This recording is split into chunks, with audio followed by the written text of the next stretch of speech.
floor, go try to block every shot, and I'm gonna be physical with you the whole game. You know Stu gonna be physical with you. When you think of the Pistons, you think of just hard work and just gritty basketball. That's just the identity you gotta have when you put on that jersey. I'm not your average breed of canine. Not a good dog, I'm bad boy for life. I set the tone, don't care about no tick. Let it be known, I get my respect. Come in the lane and see I don't bluff. If you retaliate, that's on ya. Talking pundits, I hear you're ashamed. Talking that shop, you must run this way. Tryna tell ya, look at dog palm, mess around, find out, Look at dog palm, mess around, find out,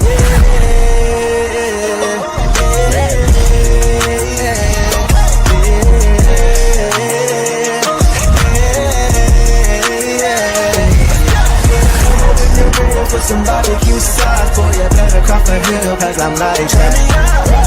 When you're real for some barbecue sauce, boy, you better crop a hill, cause I'm like that. Mess around, find out.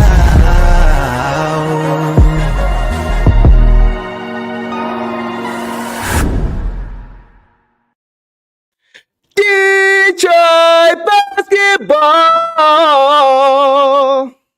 6 in a row. First of all, shout out to Carl Collins for that dope dog pound video you guys just watched. I'm going to play that after every single win for the rest of the year. Poke the dog pound, mess around, found out. Man, okay, guys, what's going on, everybody? Welcome back to another episode of The Deuce Show. And you all have just witnessed the Pistons make a little bit of history tonight. The Pistons win their 6th straight game. So, guys, before I even get into it, I got a little story time. So, the year was 2015. The date was January 6th. It was a cold Michigan night, and I was watching my Detroit Pistons go up against the San Antonio Spurs at my then fiance's house at the time. We're married now, been married for 8 years, going on 9, 2 kids, by the way. But the Pistons were riding a 5-game winning streak. They were hot, playing very well. But on this particular night on the road in San Antonio, it looked like it was going to end. Pistons were down 1 point. Spurs had the ball. And they were looking to inbound the ball with about 8 seconds left on their side of the court. So I'm thinking foul, right? Foul right away, hope for a miss. Let's get a 3, send to overtime. Tim Duncan, of all people, turns the inbound pass over on a miscommunication with Patty Mills. And then Brandon Jennings happened. He finds the loose ball, shoots down the court with the Spurs defense out of sorts, drives to the left side of his hoop, he was left-handed, and floats it and kisses it off the glass over both Boris Diaw and Danny Green. Ball game. That, ladies and gentlemen, was the last time our Pistons won 6 games in a row. That is why I'm so excited tonight. Because that's why last game I was telling you guys, for those who saw last show, I said if the Pistons win next game against the Hawks, we're going to have something to talk about. This is the thing I was talking about. 10 years ago, breaking records from what we haven't seen in years, and doing it as we're still learning who we are as a basketball team. Shout out to Brandon Jennings, man. I remember that play like it was yesterday. Some of you guys here remember that. Yeah, I see you remember. D. Davis, you remember. You guys remember. Yeah, absolutely. So this is very, very exciting basketball to watch, guys. The Pistons right now are a very, very exciting basketball team to watch because now these efforts, these heroic efforts we're getting from different guys are resulting in wins. They're resulting in wins. More and more of these games, or less and less of these games, are getting lost, right? Great performances by Cade, which you're going to get to, had a crazy performance tonight. More and more of these games are going to be remembered because in the past, those performances he would put on will end up in losses. And nobody's going to talk about it if you lose. They're not going to talk about Trae Young's 30-plus points and 10-plus assists because he lost. They're going to talk about Cade's 38, 12, and 7 because he won. And that's the difference. And that's why I'm excited, because this is how you earn respect. This is how you earn respect around the league. This is how you garner attention. This is how you show that you are a serious team come playoff time and you're looking to make a push in the playoffs. So for all you guys who remember that memory, I had to shout it out. I was so, because the Pistons have already won. The Pistons already have been sniffing at this record earlier this year in January and early this month. The Pistons had, even coming into this game, the Pistons already had 2 separate 5-game winning streaks already this year. One was in January and the one we're on right now currently. So even if they lost, they still have that accomplishment, right? It's all about baby steps, small accomplishments. And so now the Pistons are pushing further, looking beyond. Cade said post game when he was told about how long it's been since they won 10 straight games, he said, cool, let's go get some more. Let's get more wins.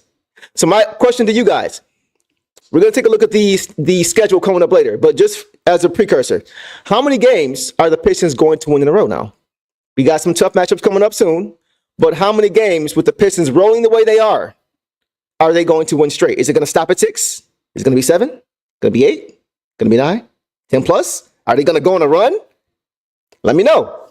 As we are going through this initial recap, you guys can drop what you guys think going forward.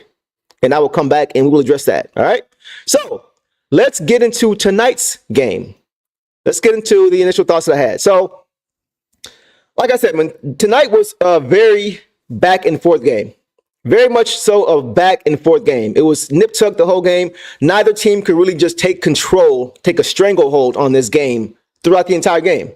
The Pistons pulled away late, but even late, you saw the Pistons struggle with the Hawks off the pick and roll with Trae Young. Trae Young is a good player. I am not a fan of Trae Young's foul baiting. I've said that every single time we played them. The foul baiting is ridiculous. It's insane. Shout out to Isaiah Stewart, and not even just him, but all these guys for understanding that you can't breathe on this guy without fouling him and still playing relatively solid defense. Right? It wasn't perfect, but Asar Thompson playing angles because he knows he has to play angles because with him, if you touch him, you're going to get called for a foul. So Asar did a good job of playing the angles, right? Using his length, trying not to bump him, but just staying attached enough to contest the shot if he wants to get the shot off, but still staying in front of him, which should drive by him. Like guys made a lot of adjustments tonight, guys. These guys wanted this game. You can see Cade wanted this game. He is tired of losing to the other team's best player when they're both going head to head. Cade is tired of losing those games when he is a star and the opposing star gets canceled out and they lose. He's tired of losing those games. You can see it. And that's why he was playing with such a level of aggression tonight. We saw that. But shout out to the Pistons for getting out a gritty win. Highest scoring output, I think, offensively for the Pistons all year at 148. And they needed it because the way the game is officiated now, you're not going to stop Atlanta. You're not going to stop Trae Young. He's just too small. He's too small. And he takes advantage of that every single time. So shout out to the Pistons, man. They found a way to get it done. It wasn't pretty. At times it was ugly, right? At times it was ugly. And at times, you know, it seemed like Atlanta couldn't miss a shot. Like Reza Shea couldn't miss a shot. Dyson Daniels couldn't miss a shot. Like some of these guys just couldn't miss shots. Like, okay, all right, bro, that's enough. Come on, man. Y'all know y'all not like that. You know? But overall, Pistons really gutted out this win. And that's, at the end of the day, what matters. You got the win. All right. So let's go ahead, guys, and get to individual matchups. I see you guys, or individual stats. I see you guys already going crazy about some guys individually in the chat. And we're going to get to everybody. But let's start with our all-NBA player. Yes, all-NBA, not all-star. Cade Cunningham is an all-NBA player. If the Pistons keep winning the way they're winning right now, he's going to be, I would say, probably on the all-NBA third team. I think he has a shot to make the all-NBA third team, especially if they keep pushing like this and if they make a serious playoff run. Then he is going to ensure that he makes an all-NBA team with these numbers, and not just the numbers, but playing defense and still getting wins. That's how you become an all-NBA player. And Cade is continuing to grow, and he's continuing to show that he is the leader of this team and that he is he's the cream of the crop as far as NBA talent. And now people are starting to see it. He's a top shelf player. All right. So let's get into his stats, right? He had 38 points. 38 points, 12 assists, 7 rebounds, only 3 turnovers, 1 steal, 3 blocks, only 2 fouls. In 38 minutes, kind of high for me, but 38 minutes, it was one of those games. On 14 for 24 from the field, 7 for 10 from 3. 3 of 3 from the free throw line. 38 points on 24 shots. That is impressive, guys. That is impressive. And to only do it on 3 free throws, usually when you have a high scoring output like that and you have a low field goal output like 38 to 24, that means you're either shooting the lights out or you are making a living at the free throw line and you're getting double-digit free throws. Unfortunately, Cade still isn't getting a whistle. He made every one, but he only had 3. So that means he had to shoot the ball well, and he did. 14 for 24 overall, 7 for 10 from 3. Once he starts getting a whistle, we're going to see some 40-point output games that he can get if the game is not already in hand and he's on the bench chilling. Games like this where it comes down to the wire, we're going to see more games where he's getting 40 because he can, and hopefully he's getting foul calls. That's going to be the key. So hopefully, as the league continues to catch up, maybe getting an All-NBA nod will help him next season, right? But despite that, he still played an incredible game. He was getting it done from everywhere, knocking down threes. He wanted to make sure Trae wasn't what was remembered in this game. Trae hit a 3, Cade come down, hit a 3. Trae hit a layup, Cade come down, hit a midi. Trae throw alley-oop pass, Cade come down, find JD for a oop. Like, he was like, nah, bro, you are not going to beat us. You are not going to beat us. Even if I have to be a martyr and cancel you out, you are not going to beat us. Somebody else is going to have to beat us. I'm going to cancel you out. And that's what Cade was on a mission to do tonight. And he did. He canceled Trae out. Trae had a great game, right? According to what we've seen from him. Trae had 38, 13, 7 turnovers, though. That's the difference. Cade only had 3. And he only had 2 rebounds on 10 for 24 shooting. So he didn't even shoot as well as Cade. 6 for 15 overall. He had 15 free throws to Cade's 3. And Cade still outplayed him. So, yeah, Cade's better than Trae Young. Sorry. Cade's better than Trae Young, guys. On both sides of the basketball, his size, the way he leads his team, and the way he's able to make sure that we come out on top, right? He navigates and orchestrates the offense beautifully. And Cade right now is a better player than Trae Young. Cry about it if you don't believe me, if you don't agree with me. So Cade did his thing again, continues to do his thing, continues to take care of the basketball, guys. 12 assists and 3 turnovers. I'm always talking about the assist to turnover ratio. I always say 2-to-1 is solid, 3-to-1 is good, 4-to-1 and above is great. Tonight he was 4-to-1. 12 assists, 3 turnovers. Right? And some of those were fouls, you could argue. So Cade, the game is slowed all the way down, guys. The game is slowed all the way down. He is very comfortable running the offense. He's very comfortable in JB's system, and he's very comfortable with his teammates. He knows where they're supposed to be, and they know where they're supposed to be. And when you have that, it makes the offense run so much smoother. And you can pretty much gauge and see what's going to happen defensively before it happens, which leads to Cade doing look-away passes like he likes to do out of the pick and roll because he knows what's coming. That comes with reps. That comes with time, which is why I've said all season, be patient. And now we're starting to see it. First 6-game winning streak since 2015 is because these guys have been given an opportunity to make mistakes, to play together, to learn each other, to build chemistry. It doesn't happen overnight. And it's going to continue to happen. We're only 7 games to the season, right? So if we're like this already, if Cade is comfortable like this already, imagine by the end of the season, imagine next year after that, if we keep this core together, which we should, right? So great game from Cade, bro. Cade continues to ball all the way out. And I'm so happy for him. I'm so happy for him that he is now getting these numbers and wins. He's getting these signature wins. A game can't be a signature game if you don't win the game. But when you always hear signature win, those are one of the 5 to 10 games that the NBA looks at when it comes to your performance. That's a signature win. Against a good team on the road and you ball out and your team wins, that is a signature win. Tonight was a signature win for the Pistons. And doing it with the record on the line makes it that much sweeter. All right, so that's enough. Okay, let's move on. Let's go to Tim Hardaway Jr. Now, guys, I often say about Tim Hardaway Jr. that even when he doesn't have double-digit scoring nights and he doesn't stuff the stat sheet, he's still important to this team because he helps the flow of the offense. He's a great mover without the basketball. He's a great screener for a guard. He's a good defender. He gives his body up, right?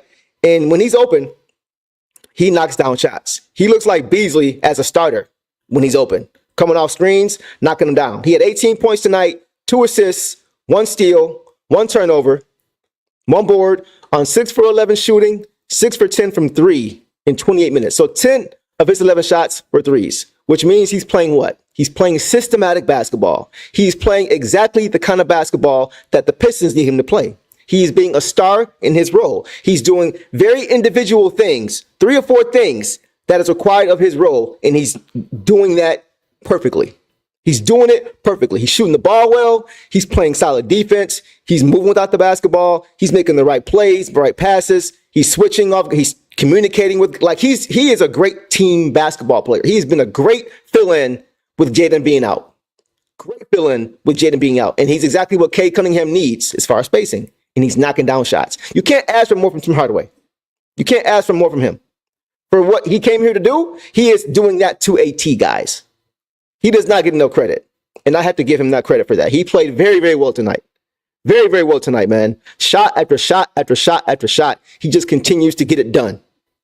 He continues to get it done. He's very, very reliable. I call him over-reliable. That's Tim Hardaway Jr. Good game from Tim. All right. Moving on. Let's go to Tobias Harris. Tobias Harris had 12 points, 4 rebounds, 3 assists, 1 steal, 1 turnover, 5 for 12 shooting, all 3 from 3, 2 of 2 from the free throw line in 35 minutes. So not a glamorous game from Tobias, but a solid game from Tobias, right? He couldn't get the 3-ball going. If he makes 1 or 2 of those, he's at 15, 18 points in the game, right? And his numbers look a little bit better. But tonight he didn't have it going shooting wise. That's okay. 5 for 12 isn't terrible. It's about 43, 44%. Not terrible, right? But he made a lot of big plays. He made just important plays. He was solid defensively too, right? He was trying his best to get on the boards to prevent offensive buckets for them, right? He was switching well. He was talking. He was playing physical basketball. He wasn't getting a lot of calls either. He got fouled a few times, but he got in that mid-post and made plays out of it. If the double came, he made the right pass for the next swing. If it didn't come, he went to work. So he played solid. Wasn't great, but it was good enough. Definitely good enough. And the way he's been playing lately, no complaints from Tobias Harris tonight. All right. Asar Thompson, 14 points, 2 boards, 2 assists, 3 steals, 3 turnovers on 7 for 8 shooting. 0 for 1 from the free throw line in 17 minutes. So Asar was solid as well, right? He had the first 6 points of this game for the Pistons, and they were all off of activity. All of activity. Nothing drawn up for him. All off just player movement and ball movement, and all at the rim. Sneaking under in the dunker spot, getting an easy layup, right? Getting behind the defense. Just moving out the basketball. Turning defense into offense, right? Getting easy layups and dunks, right? Doing the little things that he's been doing all season long. And he did all that while having to guard Trae Young for most of the game, right? Last game for Asar, it was De'Aaron Fox. Tonight it was Trae. Last time they played the Hawks, it was Trae. So for him to give us the scoring the way he's doing and to still give us the defense the way he's been doing it has been very, very solid for us. Very, very big and very important to not have to have a guy like Cade have to try to chase Trae Young around all game. That's why you have Cade, even though he played 38 minutes, still relatively fresh in the fourth quarter because defensively he's not having to exert so much effort because Trae Young is a handful, right? Whether you like the foul calls or not, they're calling it, and that's a handful for anybody. So for Cade to not have to guard him all night long was a major plus and helped him to have fresh legs late down the stretch, right? The 38 minutes is still high for me for Cade, but when he can rest a little bit here and there, get a blow here and there, it makes it a little bit more tolerable. So good game from Asar. Asar was solid, man. He made a lot of good plays for this team. A lot of important plays when the Pistons needed them, and just the easy buckets. He helps set the tone, right? He plays good defense always. He's very long and rangy. Solid player, man. Solid player. Once he's able to get a respectable jump shot, it's going to make him even more lethal. Good game from Asar. Okay, now let's go to our last starter, Jalen Duren. 13 points, 5 boards, 6 assists, 1 steal, 1 turnover, 2 fouls on 6 for 6 shooting overall, 1 for 2 from the free throw line in 23 minutes. So other than Asar, JD had the least output for minutes tonight. And he was in foul trouble to start this game. That's why I think he could have had such a monster game against Clint Capella had he not been in foul trouble. But he got 2 fouls in the first 2 minutes. And you can see that really took him out of his rhythm. It took him out of his rhythm early. Both of those foul calls were suspect to me, right? Both of those foul calls were very, very suspect, very soft foul calls, especially when on the other end, you had Tobias Harris getting hacked, right? They called a foul on JD, very suspect. The Hawks get the ball down the court, or the Pistons get the ball down the court. Tobias posts up, he gets hacked, no call. Back down the court, they call JD for another foul.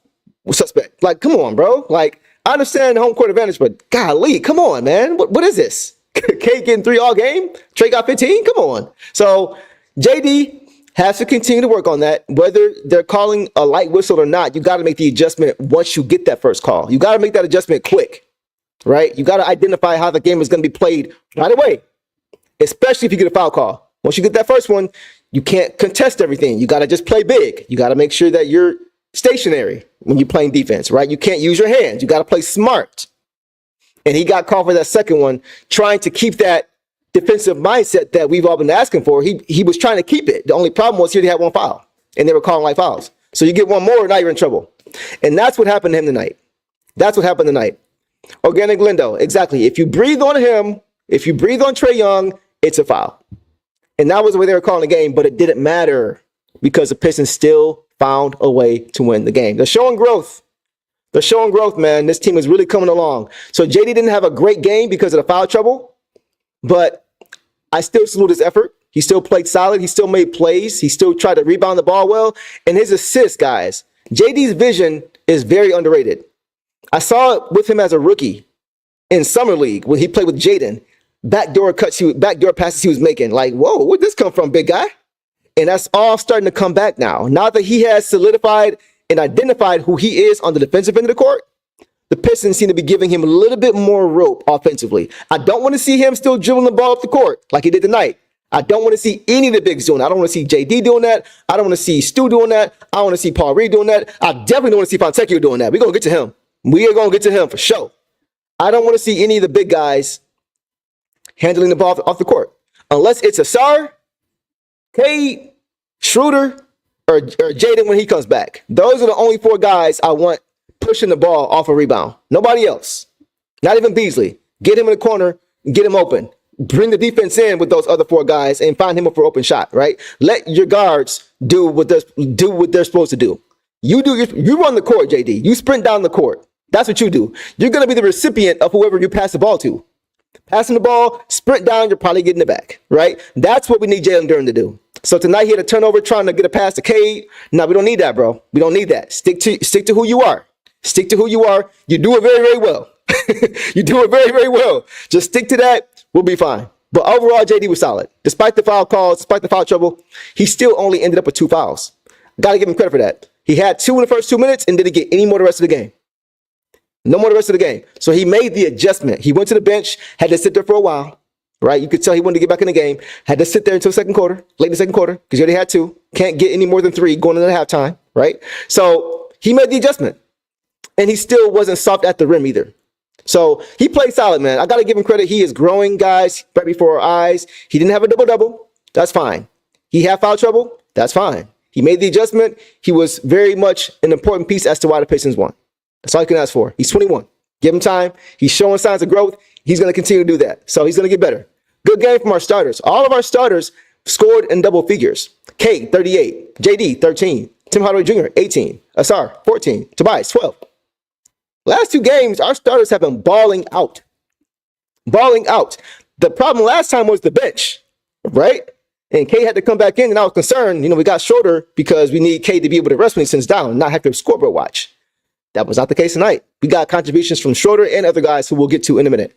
So the starters did their thing, man. The Pistons are now at 31-26 on the season, and I could not be more excited than I am right now. All right, let's get to the bench. Last game, the bench was very much maligned because when the starters sat down, they gave the lead back. There's only a few guys we're going to get to tonight, right? We're going to get to 3 or 4 guys off this bench, maybe 5. We'll see. Let's get this out the way, guys. And I hate to keep doing this. Let me get some water. Where's my water bottle? Did I leave it? I might have left my water bottle. Oh, well. I'll soldier through. Oh, there it is. Never mind. I'll get it later. I'll soldier through, guys. And you know where I'm going. Whenever I get my water bottle, you already know where I'm going. Fontecchio, guys. Simone Fontecchio. Guys, I don't see it. I don't see it. I don't think Fontecchio needs to play anymore. I don't think he needs to play anymore. And I've tried, guys. You guys, if you've been following me, I've been every show, I talk about the same exact thing with Fontecchio. And you guys already know what it is. You guys are saying it right now. Fontecchio, you are a one-dimensional basketball player on offense. You are a one-dimensional basketball player. Stop dribbling the freaking ball. Stop. Every time, I feel like I've said this 20 or 30 times this season. And you guys know I'm always positive. I try to be positive, try to be fair, but come the freak on, bro. If we see it, I know Coach JB Bickerstaff sees it. I know Fontecchio has to know it. Why do you keep doing this? Why do you feel if your shot isn't there, you have to take it into your own hands and try to be a hero and try to be Manu Ginobili? Shout out to King. I say manure Ginobili because that's what it looks like. It's not Manu, it's manure. It looks like trash. He needs to stop doing it. He's not a ball handler. He's not a playmaker. He's not a facilitator. He is a shooter. So if the shot isn't there, move the ball and move yourself. Move the ball and move yourself. That's it. 2 or 3 times, every time he got the basketball, if the shot wasn't there because they know he's a shooter, if they crowd you, move the ball. Let somebody else find a better shot because the best shot in that situation is not you trying to get to the hoop. You're going to lose the ball. You're going to get caught in the air, either take a terrible shot or make a terrible pass. They're going down the other court for an easy score. It happened again tonight. It's happened all season long. And I'm so tired of talking about it. Like, we're winning games despite this. We're winning games despite this. At this point, give Bobby Clement a shot, bro. Give Lindy Waters, who we just acquired from Golden State, give him a shot. Give Ron Holland, who's played solid pretty much every game, give him more minutes. Give B-Ball Paul some time. Right? Don't just give B-Ball Paul minutes when we are in foul trouble. Like tonight, when JD is hurt. Get him in the game. Get him in the game. Whenever Fontecchio is playing, that is when I want to see B-Ball Paul playing. Or anybody else. At this point, Lindy Waters is a more reliable shooter, better shooter than Fontecchio. Fontecchio, he's not even shooting the ball.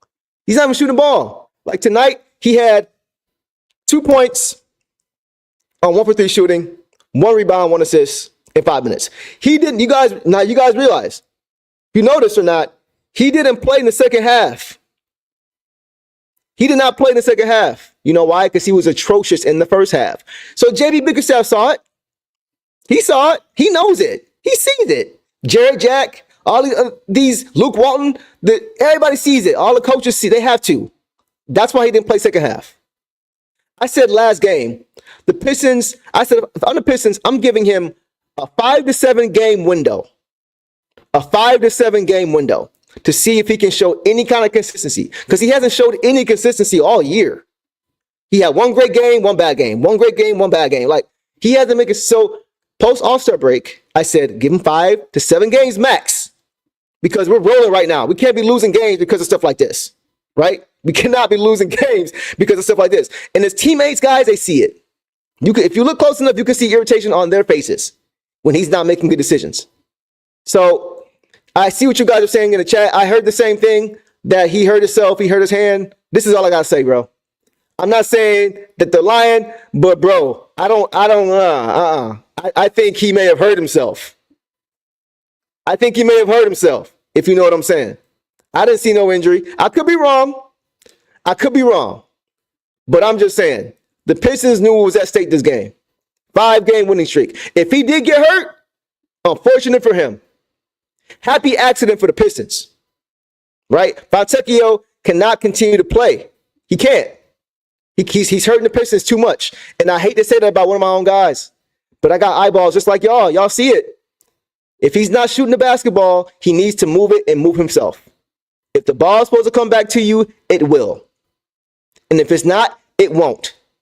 Move the ball, put it back in your point guard's hands. Get it back to Schröder, get it back to Cade. Let them run the offense. Let them run the secondary option. That's what you do. You don't barrel to the hoop, trying to be Manu Ginobili, trying to get shots that you can't make. Getting caught in the air, turning the ball over. You can't do that.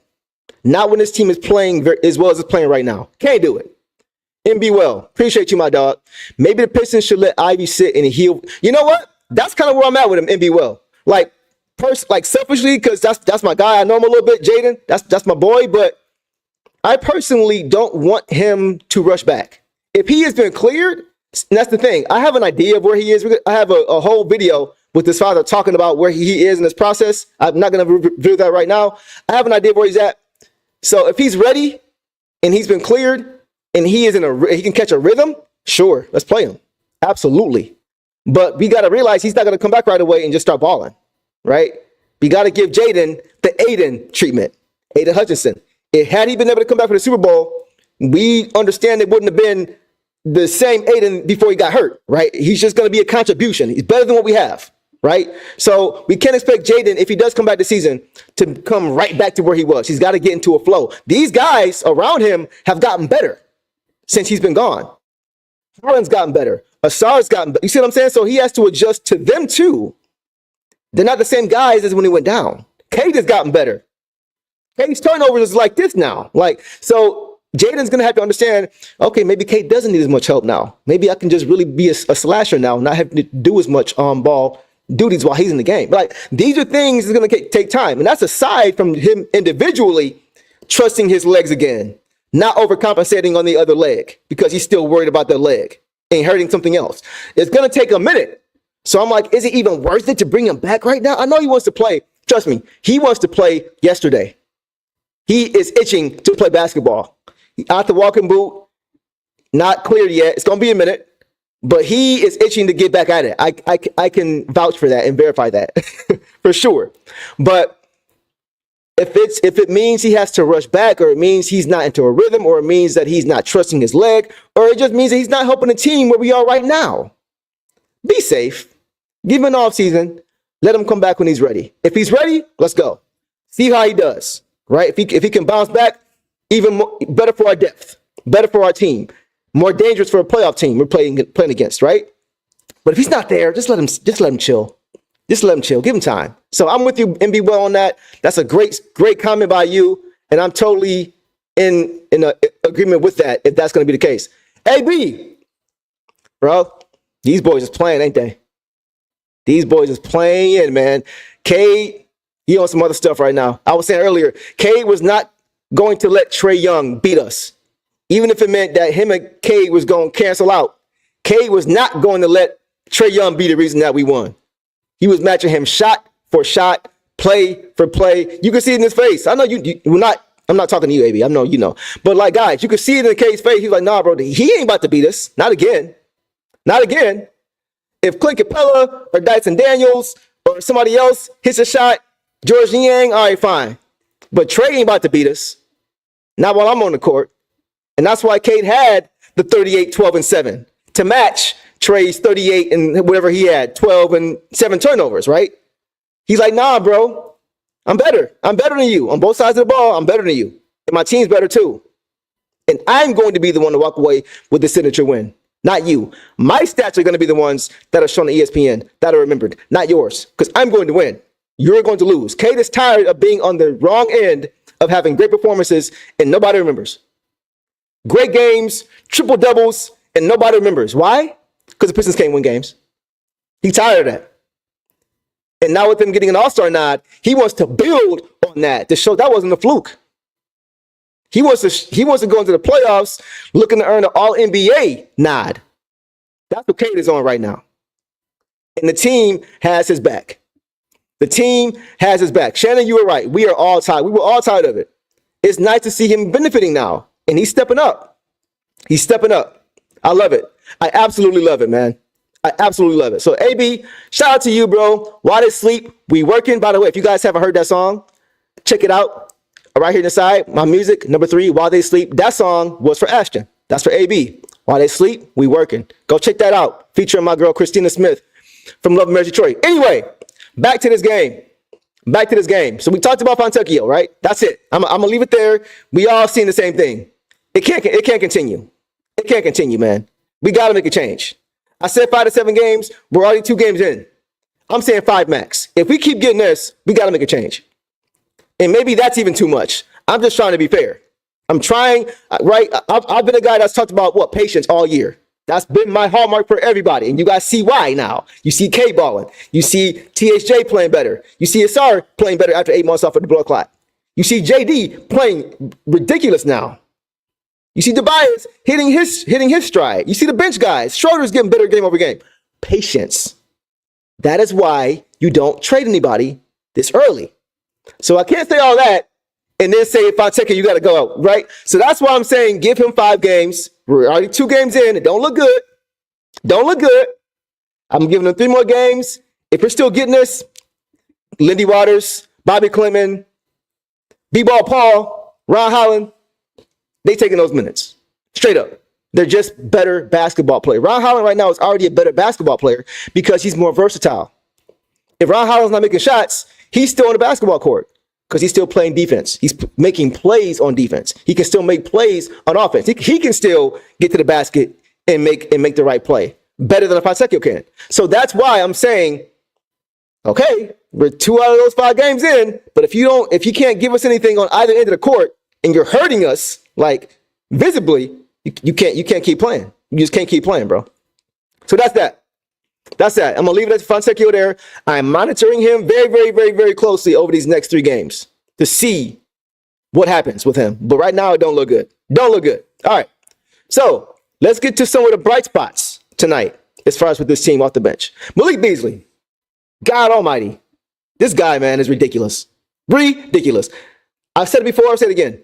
The most important and best offseason free agent move in the NBA. Not just the Pistons, in the NBA. Tobias has been solid. I think most of us thought Tobias is going to be more impactful than Beasley, right? But that has not been the case. And that's no shade to Tobias. Beasley's just been balling out. Beasley is balling out. 24 points, 7 rebounds. What? 3 assists, 1 steal, 1 turnover, 7 for 12 from the field, 6 for 10 from 3. 4 for 8 he shot well from everywhere but the free throw line. He shot better from 3 than he did from the free throw line. He started off 0 for 4. 0 for 4, guys. He made the next 4 to get him up to 50%. And he made some big ones late. The Pistons were up 2 with about 20 seconds left. And he went to the basket and tried to dunk. I'm like, bro, what are you doing? We don't even need that. Just pull it out. I said, you better make these 2 free throws. If you're going to only take 5 seconds off the clock, you better make them. And he made them. So I couldn't even get mad. I understand what he was doing, but I was like, pull the ball out, bro. It's 20 seconds left. The clock is on your side. The clock is your friend right now. Make them foul you. But, he made the shot, made the free throws. Game over. Okay. But he shot well, man. 7 for 12 from the field. 6 for 10 from 3. 24 points on 12 shots. We talked about it. Either that means when you're scoring, like, once again, like Cade, when you're scoring that many points on that few shots, it either means you're getting to the line or you are just hot from the field. And tonight, he was not hot from the line. He was hot from everywhere else. So he made shots when we needed them, though. He made big shots, and it was just like shot after shot after shot. He was very keen, too, if you guys noticed, on slowing down any momentum that Trae would get, right? Whenever Trae seemed to come down and hit a 3, either Cade or Beasley would get the ball right down the court, like old school Lakers style, old school LA Lakers Showtime style, 2-3 seconds down the court, boom, we're right back at you. Right? That's demoralizing. When you score a big shot and you look up the court and they put the lead back up, they already erased your shot. That's demoralizing. That's what he was doing tonight. He was doing that all night long. That's why he played 34 minutes, because he was really, he got it done, man. We don't win this game without Beasley. He got it done, absolutely. The other guy two more guys that were very, very important to this win. First of all, Ron Holland, shout out to him. Solid defense. He had a LeBron-esque type dunk. You guys saw that. The dunk he had, where it was an and one, didn't get called, but it just shows how he's able to make plays, get out in the open court, right? And his athleticism just takes him the rest of the way. Boy can jump out the gym, right? Solid game from him. Didn't do too much, but he was solid in the minutes that he played. Hopefully, if Fontecchio doesn't play well, Ron can have, instead of 13 minutes, he can have 20 minutes a game. Or we can get B-Ball, right? So we talked about that. So Ron was solid. Okay, now the next two guys I really want to get to. Dennis Schroeder. Guys, Dennis Schroeder. I said early in this game, I said Dennis Schroeder had to be better. I said the last game too. Early in this game, I said he had to be better. Because sometimes even when he's out there, early in this game, right, I'm going to get to the second half because he was great second half.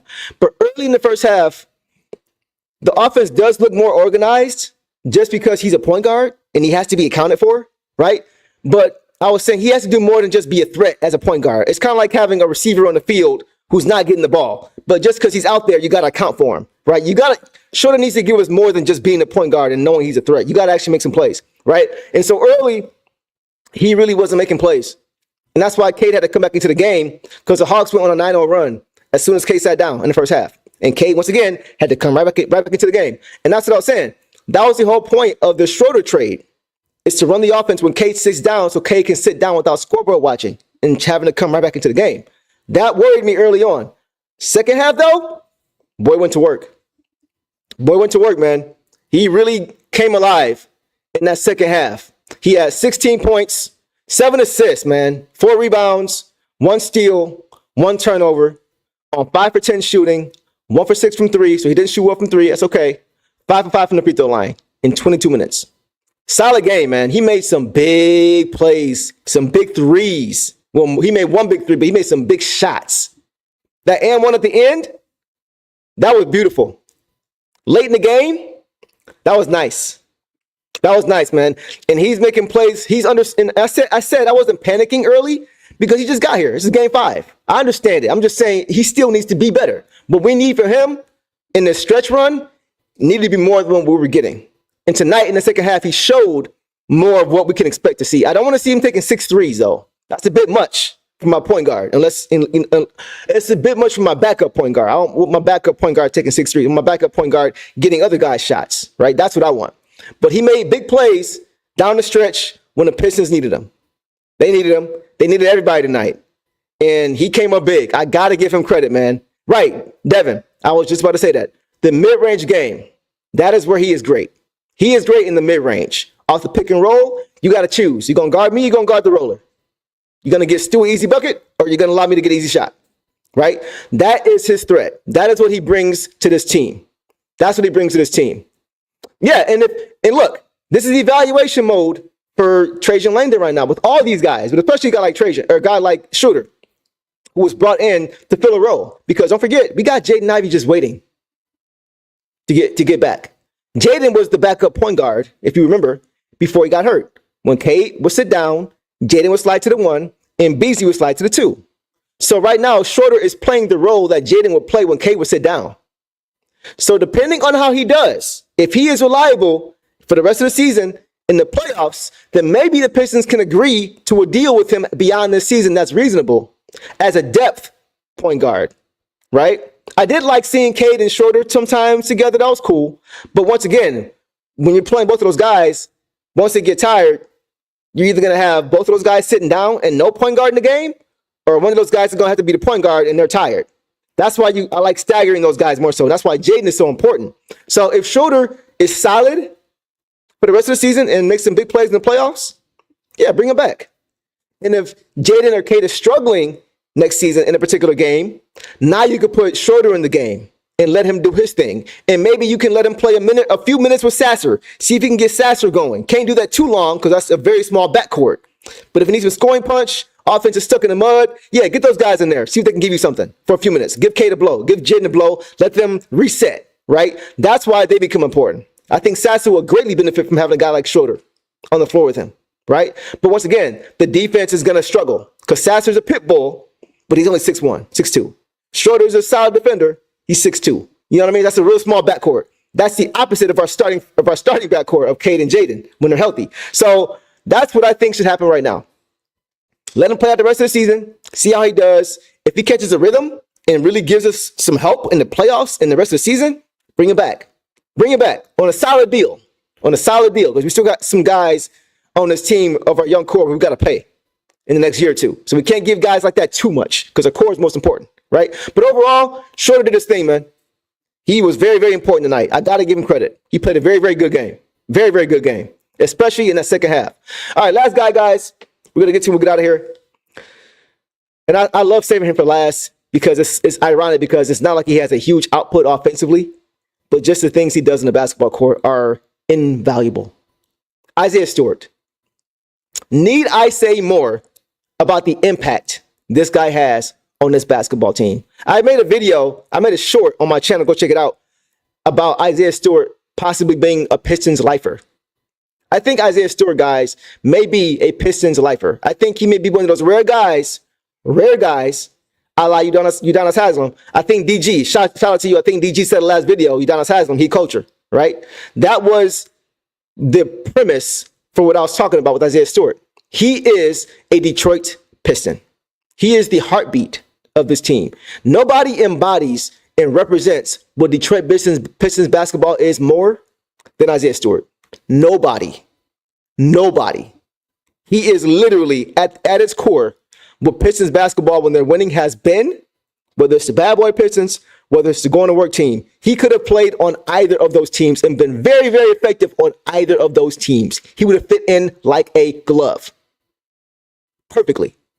And once again tonight, he continues to be exactly who we need him to be. It doesn't matter what he's asked to do. It doesn't matter when he's asked to do it. We mentioned Jalen Duren got hurt, or not hurt. He got in foul trouble the first 2 minutes of the game. Isaiah Stewart came in and played basically the rest of the half. First play, defensively, he gets a block. First freaking play. He sets the tone like no other Piston on his team, on either end of the court. The defensive tone he sets is like nobody else on this team. Probably second will be Cade offensively. It's Stu defensively and then Cade offensively as far as setting a tone for this basketball team. In that order. That is how important this dude is to this basketball team. At 6'8", not the craziest athlete, just gets it done. Just gets it done. He has 6 points, 5 boards, 2 assists, 2 blocks, 3 fouls on 3-5 shooting in 21 minutes. He had so many tap outs tonight, guys. He prevented so many offensive rebounds for the Hawks tonight. He played great help defense. He covered up mistakes. I say all the time, that painted area for him is like his house. He treats it like his house. When you step foot into my house, you're breaking and entering.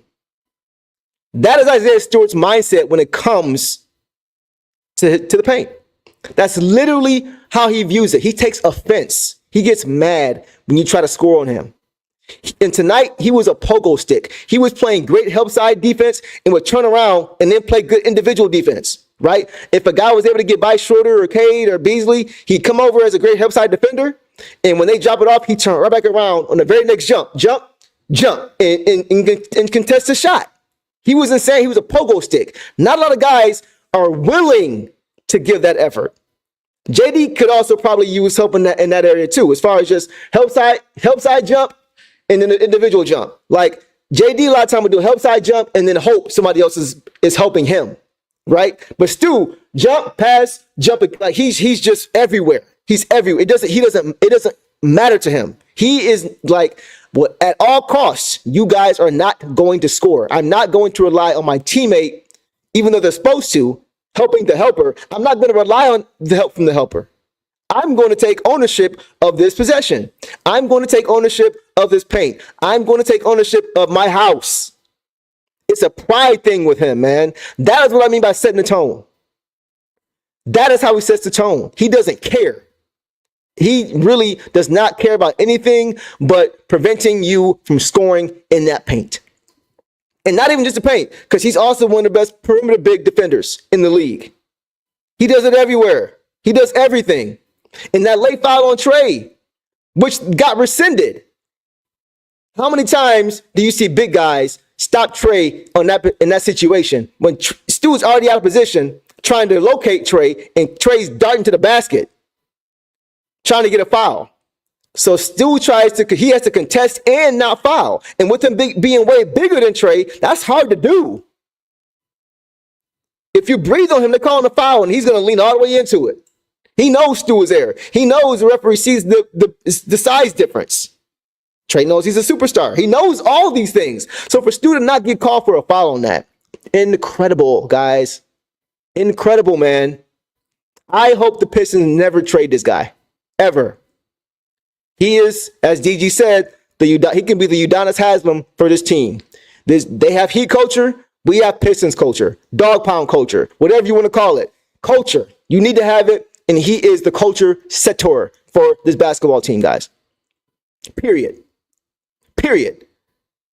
I cannot say enough about this dude, man. I cannot say enough about him. I'm just so glad that he's a Piston. Shout out to Troy Weaver for going and getting him late in the first round. Right? Got to give him credit for that. So, yeah, great game, guys, from this team, from top to bottom. Great team win, man. So, you guys, let's take a look at the schedule before we get out of here. Let's take a look at the schedule and see just how far the Pistons may be able to push this streak, because they're at 6 right now. And even though I am content with where they are, if they lost the next game, I wouldn't be mad. We're doing things we haven't done in 10 years and over a decade. So this is all gravy for me. But while we're here, let's just see how far we can go, right? So tomorrow, the Pistons are back at home after going 2-0 on their mini road trip. They got the Clippers. They're playing against pretty much Cade's only competition for most improved player of the year in Powell, right? Powell is the only player right now that is in Cade's way when it comes to winning the most improved player of the year award. He's the only guy. And Kawhi is back now, right? They got their guys back. James Harden's still there. So it's not going to be an easy game, but the Pistons are going to be back at home. And that may not even be saying a lot, because the Pistons winning tonight are now 17-13 on the road. The Pistons have 3 more wins on the road with 20 plus games remaining than they had all last season. 14 wins total last year. 17 road wins this year with 24, 25 games left. Insane. What a turnaround. What a turnaround, guys. Absolutely incredible stuff we're seeing here, man. He says the Clippers are frauds. Okay, Kawhi's questionable. Yeah, I haven't even seen the injury report, and I already know Kawhi's questionable. Just because it's Kawhi. No shade to him, but Kawhi, he's always hurt. Always going through it. And Will, yes, the Celtics and Denver matchup is going to tell me a lot, right? If we get one of those 3 or one of those 2 games, I think the Pistons will actually beat the Clippers tomorrow. I think they're going to beat the Clippers tomorrow night at home. I think they're going to win that game. I do. I think they want to draw as much attention, earn as much respect as they can right now. This is probably the best chance they have. This is going to be the longest win streak of the season. Right here. This is going to be the longest win streak of the season. So let's see how far we can go. That seems to be their mindset. That's definitely Cade's mindset. You heard him post game. But these 2 matchups between Celtics and the Nuggets are also going to tell me a whole lot about this team. If they don't win those games, fine. That's cool, right? But don't get blown out. Show these teams that, yeah, we are really good. We are really sneaky. We can sneak anybody. We can beat anybody in the playoffs if you take us lightly. So if the Pistons lose, even if they lose both of those games, if they're competitive games, okay, cool. I'm okay with that. We just won 6-7 straight, playing arguably the best team in each conference, back-to-back games. All right, fine. Of course, best case scenario is we win both of them, and that'll be insane. If we win both of those games, we'll be at 9-10 wins in a row and beating 2 of the best teams in each conference. That would be scary. At that point, the streak can go 13-14. I'm telling you, if they win those 2 games, there's nobody who they think they can't beat. There's already probably nobody who they think they can't beat. But beating those teams, when you actually beat them, would do wonders for your confidence. And they could go on to 15. I'm telling y'all, games like that, if you can win them, can set off a crazy streak. And with us getting close to the playoffs, confidence is one of the most important things you could have for a young team right now. So even if they get just 1, I'm hoping they get 1. I hope it's actually the Celtics. I can't stand the Celtics. I'm tired of losing to the Celtics, and I just don't like them. I don't like them. You got guys taking shots. Jaylen Brown saying we're gonna let our bench guys get 30. Like, bro, get out of here. Sit down. Stop. Come on, man. You're the champions. We understand that. Fine. But I want the Pistons to beat their tails. I really do. I cannot stand them. So we'll see what happens, guys. We'll see what happens. It feels good to see starters that are not resting against us anymore. Yeah, they can't. If they do, they're gonna get blown out. because the Pistons are going to keep their foot in the gas. They've shown that. So, guys, great game. Great game, man. Way to break the record. 6 in a row. First time in 10 years. I love it. Cade Cunningham is getting signature wins. People are taking notice of this team. This team is growing. We ain't even got J.I. back. Like, the future is bright, man. The future is very, very bright for this basketball team, guys. I am so excited. Question for you guys. 2 questions, actually. I got 2 questions. I'm having a little fun. We got a little time. 2 questions. First question is this. If AB, you're still here, if you can answer this question if you think too. Is Cade Cunningham ever going to register a quadruple double in his career? Not the bad ones, the good ones. Like, is he ever going to get 10 plus points, 10 plus rebounds, 10 plus assists, 10 plus steals or blocks? Do you think Cade could ever get that in his career? We know he can get triple doubles all day long, right? We know that's a given. But 10 steals or 10 blocks, that's hard. That's hard, right? But I think he can have one of those games, right? Like the Admiral, like David Robinson. David Robinson. He was a menace with Center of Darkness. That was his thing. Right? Those quadruple doubles. He could do it all. He probably already did. He hasn't done it yet. Dave Bonnie, he hasn't got one yet. I've been checking. That would be a huge thing. He hasn't got one yet. But I'm just thinking about it, right? I don't want to put a cap on Cade. You know what I'm saying? I don't want to put a cap on him. And I do think that while the triple doubles are easy, not easy, but relatively achievable for him, easy, quadruple doubles are hard. That's hard. That's a little bit different. Chest racing, not athletic enough, hard to call. He can. No steals or blocks unless you're... The steals you can get, Chuck. You don't need a rim protector to get the steals. You saw Iverson getting games. He would have a quadruple double game, just getting 10 steals, playing passing lanes. Like, he was super duper quick. But that's why I'm asking the question. Because another 3 areas that Cade can get easily. But that steals and blocks one is harder. That one's harder. Will Black says, I can see a Asar before Cade. Now we're talking, Will. That's a great point. Because Asar has the range, the foot speed, the strength, the bunnies, the speed. He's got it all. He's got it all. So that's a great response, Will. I could definitely see that. And I see you guys saying the same thing. Asar probably gets it first. Cade can do it against the Wizards. Okay, you guys, hey, y'all know y'all basketball, man. I know y'all basketball. 10, that's rough. IHS. Let's see. 51's ridiculous. Okay, Jason. Asar could for sure. Yeah, I think Asar. Will Black, shout out to you, my dog. That's my boy. That's my boy, Will. Great call by you. I can see that too. Second question, and we'll leave with this. We'll end it with this. Love having fun with y'all. This is cool. This team, right? 24-25 Pistons. Who wins in the series? This team or the 2015-2016 Pistons that went up against the Cleveland Cavaliers the year the Cavaliers won their championship, their last championship? That was a good team. I'm not talking the Blake Griffin team. I'm talking the Reggie Jackson, KCP, Marcus Morris, Tobias Harris, Andre Drummond. That team. Who wins in the series?